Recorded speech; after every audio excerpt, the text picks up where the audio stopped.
విద్యుత్ రంగంలో అవకతవకలపై మాజీ ఐపీఎస్ ఏపీ వెంకటేశ్వరరావు సంచలన వ్యాఖ్యలు చేశారు. ఆధారాలతో సహా జరిగిన స్కామ్ ను బయటపెడతామన్నారు. ఇది కేవలం ట్రయల్ మాత్రమే. ఎంత పక్కాగా అవినీతి సామ్రాజ్యాన్ని నిర్మించారో పోను పోను తెలుస్తుందన్నారు. అవినీతిపై ప్రభుత్వాలు బాధ్యత తీసుకోవడం లేదన్నారు. అనేక మార్గదర్శకాలు ఇచ్చి విద్యుత్ సంస్థలను ఏర్పాటు చేశారన్నారు. అన్ని రాష్ట్రాలలో విద్యుత్ సంస్కరణలు తీసుకొచ్చింది కేంద్రం అన్నారు. స్టేట్ కరెంటు బోర్డును రద్దు చేసి రాష్ట్రంలో పలు డిస్ట్రిబ్యూషన్ సంస్థలుగా ఏర్పాటు చేసి స్వయం ప్రతిపత్తి సంస్థను సీఎండీ పాలనలో చేశారన్నారు. దీనివల్ల ఎలాంటి లాభాలు లేవు, అన్ని నష్టాలే ఉంటాయన్నారు. ఇది కేవలం ట్రైలర్ మాత్రమే.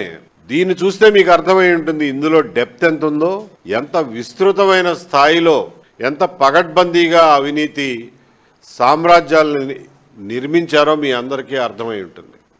ఇది ట్రైలర్ మాత్రమే. పూర్తి సినిమా ఇంకా చాలా పొడుగుంది. ఇది 2 ప్రభుత్వాల అవినీతి ప్రేమ కథ. 2 ప్రభుత్వాల అవినీతి ప్రేమ కథ. ఇందులో హీరోయిన్ ఒక్కరే, 2 హీరోలు ఒకళ్ళ తర్వాత ఒకళ్ళు ఆ హీరోయిన్ని వెంటబడుతూ ఉన్నారు. మేము ఏ సంస్థల పేర్లు పాడు చేయడం మా ఉద్దేశం కాదు.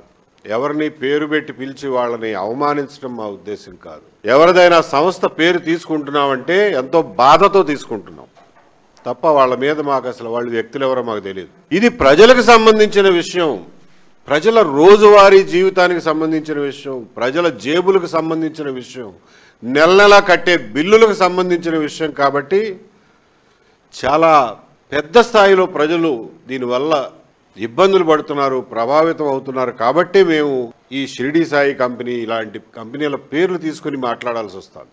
కంపెనీలు ఏవైతే ఉన్నాయో అది ఆ కంపెనీ కాకపోతే ఇంకో కంపెనీ వచ్చేదేమో. ఇది ముఖ్యంగా ప్రభుత్వాల ప్రేమ కథ.